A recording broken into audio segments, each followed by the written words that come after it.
Salam saudara-saudara yang diberkati Tuhan Yesus. Senang kita berjumpa kembali di pelajaran Sekolah Sahabat pelajaran 2 Triwulan 4 tahun 2020 dengan tema keluarga. Ayat hafalan Amsal 1 ayat 8. Hai anakku, dengarkanlah didikan ayahmu dan janganlah menyia-nyiakan ajaran ibumu.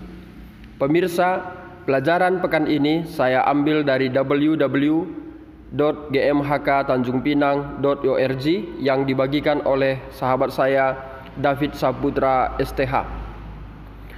Pemirsa, sebelum kita melanjutkan pelajaran ini, mari kita undang kuasa Tuhan, kita bersatu di dalam doa. Allah Bapa yang di sorga, terima kasih berkat yang selalu Tuhan berikan di tengah hidup kami. Saat ini Tuhan, kami kembali belajar dari pelajaran Sekolah Sahabat. Urapi kami dengan kuasa-Mu untuk memahami dan mengaplikasikan di tengah hidup kami. Ampunkan kami Tuhan dari setiap kesalahan pelanggaran yang kami perbuat. Di dalam anak-Mu Yesus kami berdoa dan mengucap syukur. Amin. Pemirsa yang diberkati Tuhan Yesus, pelajaran pekan yang lalu kita sudah membahas tentang pendidikan di Taman Eden. Dan pelajaran pekan ini kita bahas tentang pendidikan tapi dalam konteks keluarga. Pemirsa, sejak penciptaan, orang tua atau unit keluarga telah bertanggung jawab untuk mendidik anak-anak mereka. Sekolah umum dimaksudkan untuk mendukung dan memperluas pendidikan yang diterima oleh keluarga, bukan untuk menggantikannya. Orang tua Kristen harus menyadari tanggung jawab mereka. Mereka harus melakukan segala upaya untuk mendukung perkembangan rohani, moral, intelektual, dan anak-anak mereka. Jadi tidak cukup kita hanya menitipkan anak kita ke sekolah untuk mengharapkan pendidikan penuh dari sekolah atau dari kursus dan lain sebagainya. Tetapi kita sebagai orang tua harus mempunyai tanggung jawab berupaya agar mendukung perkembangan rohani anak-anak, moralnya dan intelektualnya. Pemirsa yang diberkati Tuhan Yesus, sehubungan dengan itu, maka kita akan uraikan pelajaran Sekolah Sahabat pekan ini menjadi dua bahagian penting. Yang bahagian pertama, pendidikan dalam keluarga. Pendidikan dalam keluarga kita akan melihat bagaimana keluarga pertama yaitu Adam dan Hawa. Lalu kita lihat juga bagaimana keluarga Yesus dan juga kita lihat bagaimana keluarga saat ini. Setelah itu kita akan masuk ke poin yang kedua dengan garis kecil bagaimana mendidik. Pemirsa yang diberkati Tuhan, mari kita lihat ke keluarga pertama. Kita sudah bahas di pelajaran yang lewat bagaimana Adam dan Hawa adalah keluarga yang pertama di Taman Eden, diciptakan oleh Allah, dan juga Hawa diciptakan dari tulang rusuk Adam, dan mereka diberkati oleh Tuhan supaya beranak cucu dan bertambah banyak. Pemirsa diberkati Tuhan, kita ketahui Kejadian 3:15 kita sudah baca di pelajaran yang telah lewat bagaimana Tuhan memberikan suatu rencana penebusan. Siapakah rencana penebusan itu? Yaitu Yesus. Kita sudah pelajari di pelajaran yang lewat tentang mengembalikan yang hilang, ya, yaitu Yesus supaya dapat kembali manusia berdosa itu memperoleh keselamatan. Jalan satu-satunya adalah hanya Yesus Kristus. Pemirsa yang diberkati oleh Tuhan Yesus, bahwa Adam dan Hawa adalah anak-anak Allah. Ia mendidik mereka dan para malaikat menyokong pendidikan tersebut. Ketika dosa memasuki dunia, mata pelajaran baru ditambahkan. Apa nama mata pelajaran itu tadi? Yaitu tadi kita sudah singgung, yaitu rencana penebusan. Pemirsa, Adam dan Hawa menjadi para guru pertama saat Kain lahir. Keluarga menjadi jantung pendidikan manusia hingga saat ini. Kalau di Taman Eden, yang menjadi pendidik adalah Allah itu sendiri. Dan setelah mereka keluar dari Taman Eden, maka mereka mempunyai tanggung jawab untuk mendidik keturunannya, yaitu Kain sebagai anak tertua. Pemirsa yang diberkati Tuhan, namun disayangkan bahwa bagaimana nilai-nilai Kristen yang telah diajarkan oleh Adam dan Hawa kepada anaknya Kain dan juga anak kedua Habel Dan juga Adam dan Hawa sudah mengajarkan tentang bagaimana supaya mereka mengasihi Tuhan dan menerima Yesus sebagai juru selamat dan juga sahabat mereka. Tetapi disayangkan Kain memilih jalan yang buruk. Pemirsa, perlu kita garis bawahi ternyata bahwa pendidikan tidak selalu membuahkan hasil yang diharapkan. Tapi bukan berarti bahwa kita tidak mendidik. Tugas kita sebagai orang tua harus selalu mendidik. Pemirsa yang diberkati Tuhan, mari kita lihat keluarga yang kedua, yaitu Yesus. Yesus hidup di keluarga yang sederhana. Kita tahu bahwa Yusuf adalah seorang tukang kayu dan Maria juga adalah seorang yang sederhana. Kalau kita lihat mengapa Allah memilih Yusuf dan juga Maria, karena Yusuf dicatat dalam Matius 1 ayat 18 sampai 25 dan juga Matius 2 ayat 13 sampai 15, Matius 2 ayat 19 sampai 23, disimpulkan bahwa Yusuf adalah seorang yang benar dan juga taat atau seorang yang penurut. Sehingga Allah memilih Yusuf menjadi orang tua Yesus di dunia ini. Karena besar pengaruh orang tua untuk membentuk karakter seorang anak. Yusuf adalah orang yang benar, maka Yusuf akan dapat mengajarkan hal-hal yang benar dan juga hal-hal yang dapat membentuk Yesus menjadi seorang yang apa? Penurut atau taat. Bagaimana dengan Maria? Pemirsa diberkati Tuhan, Maria juga mempunyai suatu keistimewaan. Dicatat dalam Lukas 1 ayat 26 sampai 38 dan Lukas 46 sampai 56. Di sana dicatat bahwa Maria adalah seorang yang rohani, ya. Dan juga bukan saja rohani, dia cerdas, tangguh, patuh, rendah hati, dan suka menolong. Dan selain itu, Maria juga percaya kepada Tuhan dengan sepenuh hatinya. Hal inilah yang membuat Maria sanggup untuk mendidik Yesus supaya menjadi seorang yang rohani, menjadi seorang yang cerdas, menjadi seorang yang tangguh, patuh, rendah hati, dan suka menolong. Dan yang terutama adalah percaya kepada Tuhan dan sepenuh hatinya. Bisa saja Allah mengirimkan malaikat untuk mendidik Yesus, atau sebaliknya Yesus sendiri bisa mendidik dirinya sendiri karena dia adalah Tuhan. Tetapi selagi dia di bumi ini, dia harus dididik oleh orang tua. Artinya adalah supaya Yesus, keluarga Yesus menjadi teladan bagi saudara dan saya dan kepada semua kita, baik yang terdahulu maupun yang akan datang. Yesus adalah merupakan contoh, atau keluarga Yesus adalah merupakan contoh di tengah kehidupan kita. Pemirsa diberkati Tuhan, saat Yesus bertumbuh semakin besar, Allah menjadi guru baginya. Bagaimana Yesus bisa menerima Allah menjadi guru baginya? Tentunya karena sudah didasari dengan pendidikan yang diberikan oleh Yusuf dan juga Maria.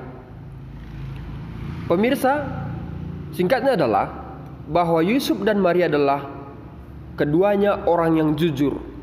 Mereka paham bagaimana mendidik anak-anak mereka dalam kasih dan ketaatan kepada Tuhan. Pemirsa yang diberkati oleh Tuhan Yesus, Yesus menerima banyak pelajaran dari Allah yang orang tuanya bahkan tidak dapat mengerti. Pemirsa diberkati Tuhan, kita lihat ke keluarga kita saat sekarang ini. Efesus 6 ayat 4 mengatakan, "Dan kamu, bapak-bapak, jangan bangkitkan amarah di dalam hati anak-anakmu, tetapi didiklah mereka di dalam ajaran dan nasihat Tuhan." Inilah tanggung jawab seorang ayah untuk mendidik anak-anak dalam ajaran dan dalam nasihat Tuhan. Sering sekali seorang ayah terbawa emosi untuk memaksakan anak itu bertingkah laku seperti yang dia kehendaki. Tetapi sebagai orang tua, kita harus mendidik anak-anak dengan lemah lembut. Jangan bangkitkan amarahnya. Pemirsa, ayah adalah kepala keluarga. Ia bertanggung jawab mewakili tabiat Kristus di dalam rumahnya. Kristus bukan seorang pemarah. Kristus bukan seorang pemaksa kehendak supaya orang dapat mengikuti persis seperti apa yang dilakukan oleh Yesus. Bukan.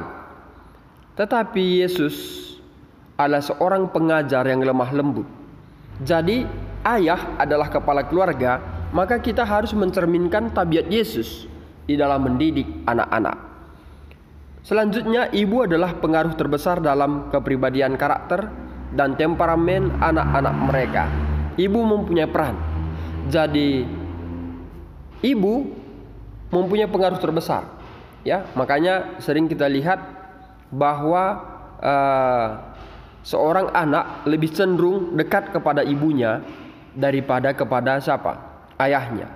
Karena ibu ini mempunyai pengaruh yang apa? Pengaruh yang besar dalam kepribadian, karakter, dan temperamen anak-anak tersebut. Orang tua harus bekerja sama dalam mendidik anak-anak mereka. Jangan sampai si ayah sudah memberikan suatu pendidikan sesuai dengan tabiat Kristus, tetapi si ibu mempengaruhi ke hal yang lain, ya, sehingga terjadi apa?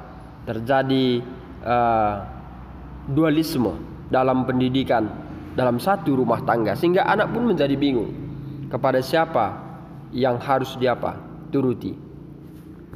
Pemirsa, dalam Alkitab orang tua diminta untuk mengajar anak-anak mereka bagaimana untuk mengasihi Allah dan taat kepadanya.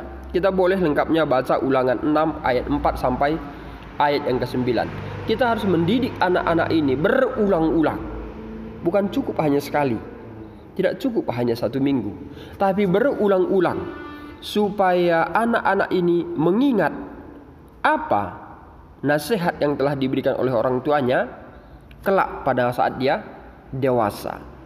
Pemirsa yang diberkati Tuhan, orang tua bertanggung jawab untuk menanam benih dalam diri anak-anak mereka yang akan memiliki dampak untuk kehidupan yang apa? Yang kekal. Jika anak-anak tidak dilatih, tidak dididik untuk mencintai firman Tuhan, maka kelak dewasa beliau akan jauh dari firman Tuhan. Sebaliknya, jikalau anak-anak mulai dari dini dididik untuk mencintai firman Tuhan, maka kelak dewasa dia juga akan pecinta firman Tuhan. Pemirsa yang diberkati oleh Tuhan Yesus, poin yang kedua yang kita lihat dalam pelajaran sekolah sahabat kita tadi adalah mengenai komunikasi. Komunikasi ini sangat penting. Komunikasi sangat penting. Amsal 10:32 mengatakan, bibir orang benar tahu akan hal yang menyenangkan, tetapi mulut orang fasik hanya tahu tipu muslihat. Komunikasi yang tepat sangat penting dalam pendidikan. Orang tua harus menyediakan waktu untuk berkomunikasi dengan anak-anak mereka. Tidak hanya berbicara, tapi juga mendengarkan mereka. Ini sangat penting. Tanyakan apa permasalahannya. Tanyakan apa prestasi yang dia dapatkan hari ini. Ini sebagai contoh saja. Dan banyak sekali yang bisa kita tanyakan kepada anak-anak. Melalui apa? Komunikasi. Jangan sampai rumah tangga kita tidak ada komunikasi. Mungkin karena kesibukan-kesibukan dunia, kesibukan-kesibukan pekerjaan, kesibukan-kesibukan hiburan, sehingga bisa saja kita tidak pernah berjumpa dengan anak-anak kita di rumah, dan komunikasi pun tidak ada.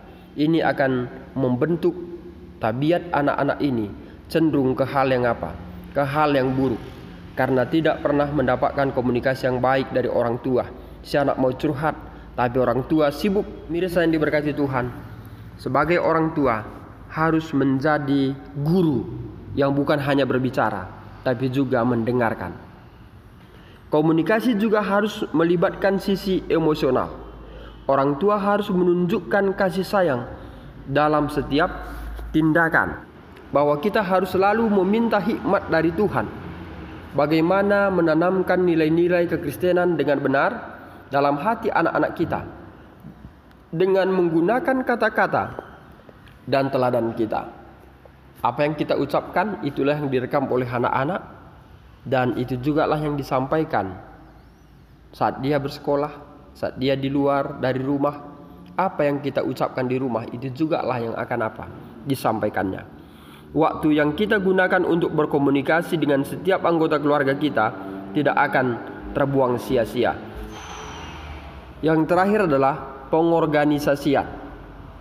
Kita harus mengorganisasi atau mengatur jadwal kita sedemikian rupa sehingga selalu ada waktu untuk mendidik anak-anak kita.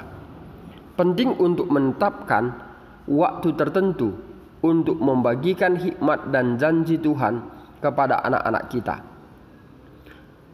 Berdoalah bersama mereka dan jadwalkan waktu ibadah keluarga pagi dan malam. Sebagaimana Ulangan 6 ayat 6-7, boleh kita buka Alkitab kita. Dikatakan di sana bahwa apa yang kuperintahkan kepadamu hari ini haruslah engkau perhatikan, haruslah engkau mengajarkan berulang-ulang kepada anak-anakmu dan membicarakannya apabila engkau duduk di rumahmu, apabila engkau sedang dalam perjalanan, apabila engkau berbaring, dan apabila engkau bangun. Ceritakan kepada anak-anak kita yang masih kecil sebuah cerita Alkitab sebelum mereka tidur. Sebagaimana dikatakan Amsal 22 ayat 6. Didiklah orang muda menurut jalan yang patut baginya, maka pada masa tuanya pun ia tidak akan menyimpang daripada jalan itu. Pemirsa yang diberkati oleh Tuhan Yesus, sebagaimana kutipan Ellen G. White sebagai penutup pelajaran ini, ia rindu melihat bilangan besar orang-orang muda oleh pengaruh saleh dari rumah mereka menyerahkan hati mereka kepadanya dan keluar dari rumah untuk memberikan pelayanan paling agung dalam hidup mereka. Mereka telah diarahkan dan dilatih oleh instruksi yang saleh dari rumah mereka, pengaruh ibadah pagi dan petang, teladan yang konsisten dari orang tua yang mengasihi dan takut akan Tuhan. Mereka telah belajar untuk tunduk kepadanya sebagai guru dan pemimpin mereka. Demikianlah pelajaran Sekolah Sahabat pekan ini. Semoga dengan pelajaran ini keluarga kita pun semakin diteguhkan, semakin harmonis, dan kita sebagai orang tua semakin menyadari tugas penting untuk mendidik anak-anak. Bukan saja pendidikan intelektual dunia ini, tetapi yang terutama adalah mendidik anak-anak untuk mencintai Yesus, untuk menerima Yesus sebagai juru selamatnya, dan juga menerima Yesus sebagai sahabatnya. Kita tutup dengan doa. Terima kasih Bapa di sorga, Tuhan sudah memberikan suatu pelajaran yang indah yang dapat kami aplikasikan dalam rumah tangga kami. Semoga dengan pelajaran ini Tuhan, rumah tangga kami lebih dibaharui untuk lebih menceritakan tentang kisah Yesus, sehingga kami, anak-anak kami, memiliki tabiat seperti Yesus. Terima kasih Tuhan, sempurnakanlah doa kami ini. Di dalam anak-Mu Yesus kami berdoa dan mengucap syukur. Amin. Pemirsa yang diberkati Tuhan Yesus, demikianlah pelajaran Sekolah Sahabat pekan ini. Akhir kata saya sampaikan, Tuhan Yesus memberkati kita.